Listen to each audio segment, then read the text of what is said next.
Welcome to Grow Organically, the podcast where we host candid discussions with wealth management and financial pros. Each episode, we break down factors that drive growth at wealth management firms and how organizations can continue to be forward thinkers in today's competitive landscape. Grow Organically is brought to you by Catchlight. You can access all our podcasts, including show notes and other resources to keep learning, at catchlight.ai. Dan Gilmartin is the host of Grow Organically and is the head of marketing at Catchlight. Welcome back to the program. I'm Dan Gilmartin, your host. This is the final episode of Season 1, and I am thrilled to have Wilbur Swan, who is the CEO and co-founder of Catchlight, also my boss. So a little bit of pressure on me to make sure this one goes well. Wilbur, welcome to the program. Maybe tell the folks a little bit about yourself and what brought you to Catchlight. Yeah, so great to see you, Dan. Super excited to join the podcast again. So Wilbur Swan, CEO of Catchlight. I'm managing director also in Fidelity Labs. I've been with Labs for 5 years. We've been working on Catchlight and been in the public for the last 2.5 years. Super excited to talk about the progress we're making and how we're working with advisors to accelerate organic growth. So I turn it back to you. Awesome. Thank you for that. So we're coming up sort of to the holidays and the end of year. And at this time of the year, we start to look at predictions for the next year. And Wilbur, you've done blog posts on the topic every year for the last few years. And you've written up 5 predictions for 2025, and that's going to be the focus of the podcast today. So I'm going to jump into it. And you've written them, so I've got them in front of me, so I'm just going to read them. And let's have a little chat about why you think these are the predictions that we're going to be focused on for the next year. So number 1, AI. Of course, it's in our name, it's in our DNA. But what you say is the adoption curve for AI technology in wealth management will be steep. There's a rapid surge. There will be a rapid surge as firms race to catch up and leverage new technology. So a quick reflection from me is that AI has been in our lives for over a decade. If you've got an iPhone and you've had one since 2011, you've had Siri on there. Siri is an AI platform. And some say that as we look at the wealth business in particular, in many respects, the business, the sector is a tech laggard. So first, Wilbur, maybe you could talk a little bit about some of the AI work in particular that's happening in labs, and then share why you think this tidal wave will come of AI adoption in the wealth management space. Yes, AI has been in use for quite a while. I think, nobody uses technology just for technology's sake, right? I think there are drivers that people are looking to, or problems that people are looking to address, and then they search for solutions, right? And I think the number one challenge I encounter talking to CEOs of RIAs, broker-dealers, of banks who are in the wealth business, of anybody who's in the wealth business, is the challenge around organic growth. And I think what they're seeing is, that the reliance on their current client base just to drive growth can't enable their future success. A lot of firms have a high preponderance of clients who are baby boomers, who are beginning to pull money out of their accounts. They're experiencing growth headwinds. So they're searching for, how do we enable and scale growth into our next generation of advisors? How do we begin to think about expanding our business into the next generation of great clients, those being Gen X and millennial clients. And they're also just thinking about, this general topic of how do you build an organization that is great at scalable programmatic growth? How do you think about getting really good at sales and marketing? And this was definitely a hot topic at the Tiburon conference earlier this month. I think that's squarely where we're focused with Catchlight. And I think it's that driver that then, in searching for solutions where artificial intelligence and analytics and great marketing workflows can help these firms achieve the type of scale and growth that's possible. So in some respects, the AI will be an accelerant in the evolution of the technology that firms are using to address those either pain points or opportunities that they seek to solve for. Yeah, and I think it's a perfect confluence. I think there's so much emerging on the machine learning and AI front that these firms can tap into. That's why I think, to your point and to your question and the prediction we have for 2025, there's going to be an increasing wave, almost a tidal wave of adoption of AI as we go into 2025. In some respects, the tech is just getting that good.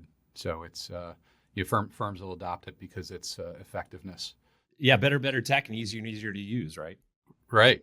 So in your answer there on that first one about the tidal wave and specifically where firms are seeking growth, your next prediction is that the fastest growing firms will find a way to win with the younger generations, specifically Henrys, positioning themselves to capture the future wealth. So you mentioned you've been on the road, Tiburon Conference, the F2 conference in Scottsdale, Fidelity Zone Inside Track, and you've been out meeting with CEOs of lots of firms last 3 months. I think you've been out of the office more than you've been in the office. But as we've talked about, as you come back to the office and give some updates to the team, one of those key themes that you've picked up in a lot of those conversations is this notion of these firms that are focusing on the next gen investor, and this focus on great wealth transfer. Why do you think this is going to be a key trend? This focus on next gen, specifically Henrys, and what do you think is driving that? One of the observations again at one of these conferences by one of the speakers was that you think about wealth firms and their average retention of clients, it can be high, 98%, right? So many of them have been focusing on the needs of the baby boomer generation, and they have extremely high retention there. So I think it's increasingly harder to focus on penetrating that segment. And those folks have already made their decision as to how they're going to manage their wealth. I think, where I see a lot of firms beginning to focus is where are the next generation of consumers beginning to emerge that are beginning to make those decisions and make their bet on who they're going to seek advice from. I think one interesting stat out of one of the conferences was that if you're thinking just in terms of the next 3 to 5 years, the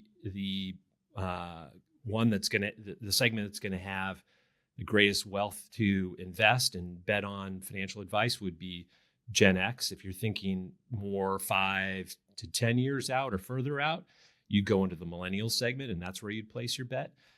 Increasingly, I hear firms, testing both segments. I think, what's also interesting as you think about the demographics of this is that those segments and the individuals in those segments have grown up on the internet, right? They're doing a lot of research on the internet, and the studies are of those segments that they're even less reliant on traditional ways to find services. So less reliant on referrals, not putting as much emphasis on that, a lot more reliant on, can I go on the internet and do the types of research to understand, what type of advice I should seek. So I think that plays well to advisors who are thinking about digital marketing, who are thinking about, it was interesting. I asked ChatGPT through what its bet on AI would be in terms of trends to look at for 2025. And what did ChatGPT come back with? It said, really great prospect segmentation, predictive analytics for lead generation, personalized marketing campaigns, and automated content creation. I mean, it's pretty magical that OpenAI and ChatGPT came up with that prediction for what the big trends would be for 2025.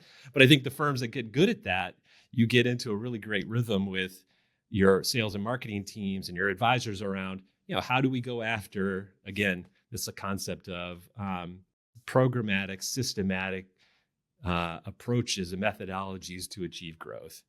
And we've looked at the data just within Catchlight and analyzed age segments of leads within the buckets of those that our clients are focused on.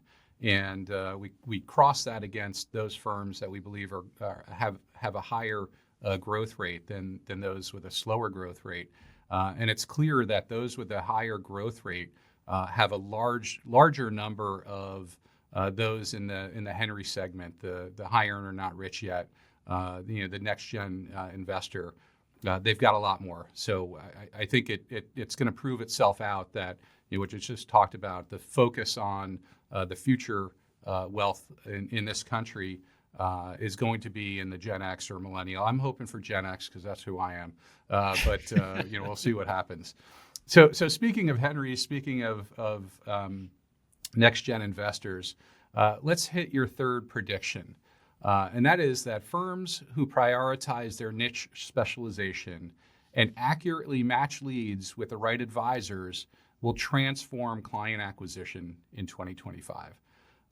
That's a pretty bold statement, transforming the work that so many of these firms are doing to bring in new clients. And it made me think about, on episode 4, I had Kristen Luke on, and she's the author of a book called Uncomparable, which focuses on strategies for firms to really grow their business by niching, identifying that segment where they can build their practice and focus on a specific group of people to sell their services to. Todd Kassler, a good friend of mine now from Cerity, in episode 10, said that there are no bad leads, just mismatched leads. So this notion, Wilbur, in your prediction of firms prioritizing niche specialization and matching leads to the right advisors, driving client acquisition, why do you think firms will thrive through niching and lead matching? Well, I think it's just a simple observation that everybody likes to work with people who understand their problems and challenges and their aspirations really well, right? Back when I was looking for an advisor, that's what I was seeking. Somebody who'd worked with folks like me, who understood folks at my stage of life, who could bring a lot of expertise to bear. I think what technology and artificial intelligence enable is that kind of personalization at scale. I think, talking to a lot of CEOs in terms of organic growth aspirations, a lot of them might be in the 2-3% range, and they want to get their organic growth targets to be more in the 8 to 9 range, kind of a 4x, type improvement. And you think about how would you do that? Well, one way is you expand the size of your funnel, right? How do you engage with twice as many people and engage effectively with them, right? And then secondly, how might you double or triple your conversion rates at the end of the funnel? And if you do that, you get from 2% to 8%. I think that's what we're trying to solve for in Catchlight, both to help people understand who are the best people to engage with, how do you engage with them in very personalized ways so you're conveying to them the value you can bring to somebody at their stage of life with the challenges they have. Again and again, we talk to investors who are out looking for advisors, and they'll say, well, it kind of feels like I'm treated, there's kind of a one size fits all approach to a lot of financial advice. Here I am in my 40s. I think I'm doing pretty well, but they're treating me like I'm a 65-year-old who is, a year or two away from retirement. The more you can approach that 40-year-old with a conversation about someone at their stage of life and maybe they're having kids, maybe they're starting to set up college plans, those types of things, the more successful your efforts will be. We're seeing firms that are doing really creative things with this, and you think about the potential of this in technology. They're starting to create very almost hyper-segmented pages to appeal to the types of prospects that are out there. So they might say, we have a group here that's had a lot of success working with folks who are in the construction business. They're creating basically marketing pages and materials that are very specific to how they service that segment and the value they bring to it, and then beginning to think about how do they connect with as many people as possible to have that conversation about the value they can bring to that segment. that type of mass personalization and segmentation is the kinds of things that we're striving after with Catchlight. Yeah, and I would say that it's not just small firms where there's an individual or small handful of advisors focusing on a niche, but we've talked to firms, large firms, $50 billion plus firms, who are looking at advisors within their organization and how can they help them form a niche that they're focused on. And I think it's interesting because it's not just top of the funnel. It's not just who you're going after, but it's certainly mid funnel and bottom funnel. Who is it that you serve, and how do you serve them, and how does your servicing, your product, your approach distinguish you from all the others based on what you know about the individuals in that niche? You talked about construction workers. We've heard of advisors focusing on airline pilots, oil rig workers. I mean, it's really incredible, but it makes a lot of sense because I think investors want to find advisors, as you said, that work with people that look like them, know their challenges, know their issues, know what they're trying to achieve. You also touched a little bit on, and your fifth prediction is around the digital marketing front and websites that speak to and appeal to the audience. So we're going to hit that in a minute. But before we do, we're going to hit your fourth prediction. And I think this one in particular is fascinating. And that's growth through cross-sell partnerships will increase, whether that's accounting firms, insurance, retirement plan providers. And we had a couple conversations on the podcast, Jamie Hopkins over at Bryn Mawr Trust Swiss, and Gary Roth at Modern Wealth. We talked about this topic. Why do you think that in 2025, this cross-sell partnership will increase, opportunity will increase, and will be a focus of many firms? Yeah, I think back to my prior comments about how firms are thinking about trying to achieve their growth objectives. They're getting more and more creative about the types of partnerships they're putting in place to expand their top of funnel, and how they can scale what they've done in the past successfully, but again, apply technology to do it successfully. So they might have had, built their business off of a partnership with, for example, a CPA firm. Now they've got many CPA firms they're partnered with, but they're still approaching in kind of a manual way of thinking about, how do we partner to identify folks that the CPA might be working with that would be a good prospect for wealth? How can you apply technology such as we're working with Catchlight to identify those great prospects that the CPAs might be working with, have some engagement with them, begin to understand what types of needs they have, and then begin to think about, who's the right advisor to connect them with. I'd say the same thing we're seeing in terms of how banks are thinking about, how do they build that crossover opportunity into their banking business, and do that in a more systematic way, and again, better serve their clients, and all in this vision of bringing more wealth advice more broadly within their client base. Same thing we're seeing within insurance and annuity businesses. Really many examples of this. For example, into the folks that have a retirement or wellness business are thinking about these types of strategies, and just how do they do it in a more systematic and programmatic way, so it's higher and higher quality, but more and more scalable. I think this gets to the core, and tying back to our prior conversation about what we've been working on within Catchlight. Our first focus was how do we really understand an individual or a household as well as we can, like where they are in their stage of life, what types of needs might they have, et cetera. Then thinking about, across a group of individuals, who seems to have the highest propensity at a given point in time to be a likely good prospect for financial advice. Then begin to think now about how do we apply that same type of analytics to the book of an advisor, so we can really understand who that person works with really well, and then aggregating that across a firm. I think to your point, even large firms are not monolithic in terms of their approach. Rather, many of them have specialty groups, advisor group by advisor group, of the types of clients they work with. So how do you both understand that the micro level of each firm and what they do really well, as well as the macro level of what the firm does really well? Those types of analytics then begin to inform how do you match an advisor to who's the right advisor to work with at any given prospect.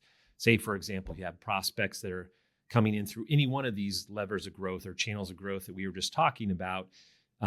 If you've identified somebody who's seeking advice, given that person's profile, who is the right advisor to match them with? I think a lot of firms, in our experience, have been doing that basically as a rule of thumb or something that, a group of people in the firm were saying, well, this feels like the right advisor to introduce them to. I think all of these things lead to, this unlocking of huge potential opportunity for these firms because, again, they're expanding the breadth of their pipeline and they're increasing the efficiency of each step in the pipeline. And it just, if you do that consistently, then what comes out of the pipeline is meeting more of the goals you have for your organic growth. The word you just shared there at the end, Wilbur, is efficiency.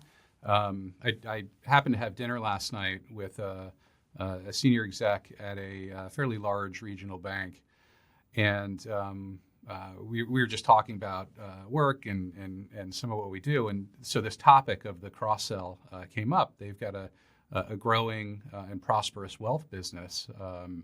I gave an example that money comes into an account, and the bank only sees that, and they don't see what's happening outside of that single deposit account. And so I gave the use case really that you just talked about, where there's money in an account, but there's money held out in other accounts, and if that firm can't see that, or if that firm can't understand the potential of that existing customer with whom they've got a relationship, they can't see that. They don't know, should they prioritize that individual? Is there potential? And so if they run campaigns, that campaign may just fall flat because perhaps that person doesn't have funds outside, and maybe they're just sending the wrong message to somebody that does have a lot of assets outside the deposit account at that bank. So, it was a fascinating conversation, and I could just see the light bulbs going off last night during dinner about how to better leverage data, how to understand these insights beyond your immediate scope to figure out how to drive growth. Well, maybe to turn the tables, Dan, you work a lot on sales and marketing and have worked across a number of industries. How do you think, how do you see advisors potentially leveraging the kinds of best practices that have been applied in other industries? Well, hey, I'm the host here, Wilbur. You can't turn the tables on me. That's not allowed. That's not part of the agreement. No, look, I think technology is really an enabler. And your fifth prediction, I think, is one that really gets me excited. And we'll talk about it in a moment. But I think the leveraging of technology, the leveraging of data. We talk to firms that have 20,000 up to 400,000 leads sitting in a database, and a lot of folks are just sitting on their hands. They just simply don't know what to do. Where do I start? And so I think technology, whether it's something like Catchlight or other tools, there's some sophisticated segmentation tools that can be leveraged. Just to simply that first really top of the funnel is to identify. If I've got 400,000 people, I can't just start calling them all. I can't start just running campaigns against them. So identifying who within that pool of prospects should I be talking to? Should I be reaching out to? And then the next step to me is prioritizing. There's only so much you can do with a massive list of prospects and a limited pool of resources internally. So how do you prioritize who you're going to reach out to? And then to me, the next step is a segmentation exercise. Do I find those people that have really high assets, maybe high income and strong potential, and I put them in a certain bucket, and that bucket may be a 15 to 18 touch campaign where there's going to be a phone call, a text, an email, things like that, where those that maybe don't show that strong potential today, but maybe they're Henrys. So do I want to put them in a drip campaign? understand who they are as an individual, personalize that outreach, maybe perhaps based on what they're working on, what do they do, where do they go to school, how can I tailor that message? We talked a little bit about it before in your third prediction. How do we understand what niche they may fall in, and how can I leverage that insight, leverage that data, leverage the tools to reach out to them? So enough about what I would do. Let's move on to the fifth prediction, and this one actually strikes a nerve with me because it's a lot of what I believe in. And what you said is that there's going to be a shift into performance marketing and away from scattered brand marketing activities. I think the practice of marketing is really in the midst of an evolution that I'm seeing in my conversation with heads of marketing at lots of firms. On this program, we had Jenna Boone-Smith from Carson, Angela Giambetti from Wellspire, Crystal Mathis from Signature FD, and actually the most recent episode was Michelle Winkles at Mission. And they all talked about the power of performance marketing. They are creating really sophisticated engines of lead identification, lead prioritization, and lead engagement.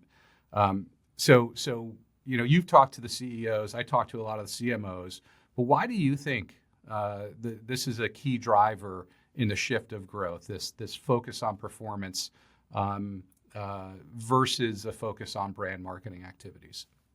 I think there are a couple different drivers to this. One, it's this overarching search for accelerated organic growth. And as you're building, as a marketer, or a CEO or a CGO, as you're building your case to achieve those objectives, I think that increasingly leads to performance marketing metrics, right? We're going to invest X, we think we can achieve Y, and we're going to measure that by doing, these types of metrics. I think, we have we've had the great opportunity to work with a lot of leading firms who are, as you have said, doing, I think, more and more sophisticated things in the space of performance marketing. Thinking about not just client acquisition costs, but client acquisition costs per dollar of AUM. And then even thinking about, to this point of, how do you trade off a dollar of AUM for a person who might be in their 70s, comparing that to a person potentially in their 45s? How do you think about client acquisition costs per, almost like as a compared LTV of a client, thinking about those metrics so you can, begin to understand the ROI on your marketing efforts. The funnels that I'm seeing and conversations I'm having with folks, it's really sophisticated, where they're measuring cost per lead on top of funnel, but they're doing it based on source, whether it's a paid lead program, whether it's a search program, organic based on some brand work they may have done, but looking at that cost per lead, cost per MQL, SQL, and then ultimately cost per client acquired relative to the AUM that client brings to the firm. And I think that last piece that you added there is certainly interesting, LTV. And I think firms are really getting smart about what source is bringing me the most valuable clients for the long-term growth and health of the business. And I'm a performance marketer. I'm data-driven. So I love to see what's happening there because as they get more sophisticated, the need for data to drive those decisions and to drive those insights from one step of the funnel to the next is going to be more and more important. And I do think that AI-based data within those funnels is going to transform the work that a lot of marketers are doing to drive greater organic growth in their firms. Yeah, I think it's absolutely the case. I think, again, we've had the good fortune to work with a lot of sophisticated firms. These principles, though, can be applied by any firm at any stage. There's always a crawl, walk, run. While some are running, some are more in the early stages of trying to figure out, where they should begin to place their or develop their growth strategy. I think, sometimes it's a matter of because we have the the good position of working with firms at various stages, those who are earlier stage and those who are more mature and sophisticated. A lot of what we're doing with firms is helping them think about what are the early steps they could take to begin this journey and begin to put in some accelerated growth ambitions. What type of talent should they have on the team to achieve those objectives? How could they partner more with firms like Catchlight or some of the firms we are partnered with, like on the digital marketing side? The Snappy Kraken has been a great partner. FMG Suite has been a great partner. Or we work oftentimes in the earlier stage for firms that are doing more ideation around the branding side. I think there are ways to solve this. It's a matter of who you're going to build the partnerships with and who are you going to basically rely on to bring expertise to the table to help you both chart out a strategy and then navigate it. Yeah, I think the upside in today's world is the evolution of the technology has made a lot of this stuff easier than perhaps it was even 5-10 years ago. So my final question, and I'm going to throw you a little bit of a curveball. If you were running an RIA, say you've got a $25 billion firm, what would you stop everything and start doing right now? So pencils down, everybody. We're going to stop what we're working on. We're going to focus on this thing. What would that one thing be? I couldn't say what I think they should stop, to be honest, because I think they're all busy and they're it's hard for me to judge what they should stop. I think I could say, I think carving out the time to build a growth strategy rather than a thoughtful growth strategy. It all begins with, what's Einstein's classic quote? If I had 24 hours to solve a problem, I would spend 23 focusing on what is the problem and how do I tackle it? And then an hour spent on actually executing it. I think, that's what I recommend is pull some smart people in the room and begin to chart out your growth strategy or figure out how to adjust your growth strategy to ramp it up even more. I'd say what we are doing a lot of these days is working with firms on those types of growth workshops where literally we'll bring some of the Catchlight experts together in a room with their senior management, talk about the goals and objectives they're trying to achieve in 2025, and then beginning to apply, this is what we're seeing firms doing. This is how we're seeing them leverage technology. Here's how we're seeing them leverage best practices.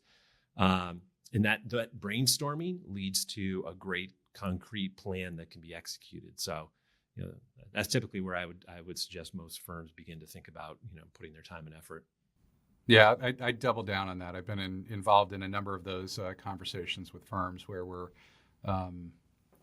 taking the challenges, understanding where they're at from a technology perspective and process perspective, and sort of breaking things down to what the goals are for near term, long term, and thinking about technology, tools, and team, and how to apply those three resources together to help them put them on a path to accelerated growth. Just to add in, I think I know you're trying to wrap up, but I would say, I think that there is a lot of really great things in motion in the front office for advisors. What we've learned over and over again in Fidelity Labs is the value of experimentation. So, develop your strategy, rapidly test it, see what the results are, learn from that, and try your next experiment. And that's what we see great firms doing over and over again, not getting over-indexed on, this is our 1-year plan, and we're going to execute this 1-year plan, and then in a year, we're going to reflect on what we learned. More, here's what we're going to do for the next 2 weeks, 4 weeks, 6 weeks. And then what we're going to learn from it, and then how we're going to adjust our plan, more of an agile approach to planning. I think that's so important because things are moving fast enough, and there's enough things to leverage here that as you test, try, and then tune, you just end up with much, much better outcomes. Test, try, and tune. I love it. You were talking about learning, and I was listening to somebody speak recently. I can't remember who it was to give them the credit, but they talked about in a sales exercise, the analysis at the end of the day, you look at wins and losses. And this person said, "No, that's not how I look at it. I look at wins and learns." A loss isn't just a loss; it's a learning opportunity. So, and I think about that obviously in my role leading marketing, that we got to learn, we got to test, we learn, take those learnings, apply it to the next test, and that's how you figure out what's going to work for your firm, what's not going to work for your firm. Yeah, and I think all the players in the space are, right now there's a lot of work going on. It might sound technical, that might sound about like AI and data science. I think really what the goal at the end of the day is to make all of this easy to use for firms at any stage and advisors of any size, right? So, you think about, they talk about a lot in AI about, co-pilots or agents. I think that's something that we think a lot about within Catchlight, as to how does Catchlight become almost an assistant or an agent to work side by side with somebody who's thinking about organic growth, either hands-on, like an advisor who's thinking about, who might be my next client and how do I best engage with them, and or folks who are more in a marketing or business development role or a growth role who's thinking about doing that at scale across many advisors. How do you make this an easy process where, really the system, the solution is constantly looking for opportunities and then suggesting next best actions, learning from that, and then identifying the next opportunity and then the next best action. I think what we'll see quickly in 2025 is more and more development of and progress towards that, where it's just easier and easier for everybody to use it, which is why I think it's, I would encourage firms to lean in and begin experimenting and testing out these approaches earlier, because as you learn along with the solution, you're able to take advantage of it faster, and you're positioned to do that in advance of others in the space who might sit on the bench for the next year and wait till 2026. Yep. So an evolution, not a revolution, for sure.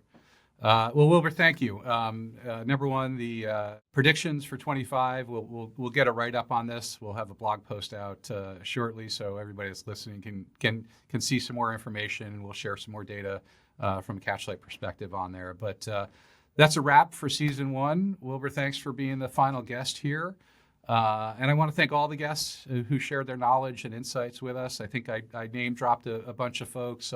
I'll mention Mark Bruno and Tim Welsh as well. Thank you all for being on the program, and to the listeners, thank you. Appreciate all the feedback.